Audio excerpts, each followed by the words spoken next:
Պոլսում վերաբացվեց Թաքսիմի Սուրբ Հարություն եկեղեցին, որը երկար ժամանակ փակ էր նորոգման եւ բարեզարդման աշխատանքների համար։ Վերաբացման եւ վերահոսման արարողությանը մասնակցեցին Պատրիարքության հոգեվոր դասը Սահակ Պատրիարքի նախագահությամբ, բազմաթիվ հյուրեր, պետական պաշտոնյաներ, Պոլսում քրիստոնեական համայնքների քույր եկեղեցիների ներկայացուցիչներ, համայնքային գործիչներ։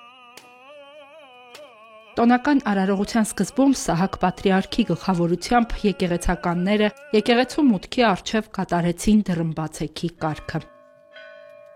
Նավակատիքի աղոթքներից հետո Սահակ Սրբազանը սրբալույս մյուրոնով օծեց եկեղեցու ավագ սեղանը։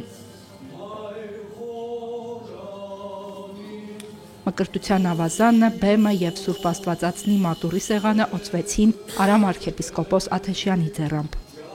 Թաքսիմի Սուրբ Հարության եկեղեցու հիմքը դրվել է 19-րդ դարի սկզբում։ Եկեղեցին գտնվում է Էսայան դպրոցի այգում։ Կառուցման տարեթիվը ստույգ հայտնի չէ, ենթադրվում է, որ նախ փայտե շինություն է եղել։ 1890 թվականին փլուզման վտանգի պատճառով ժամանակավորապես փակվել է, ապա 1895-ին Մատթեոս Իզմիրլյան պատրիարքի օրոք Հովհաննես եւ Մկրտիչ Եսայան եղբայրները տեղում Աղյուսաշեն եկեղեցի են կառուցել։ Այդ ընթացքում Եսայան եղբայրները կառուցել են նաև Էսայան դպրոցը, որը գործում է մինչև այժմ։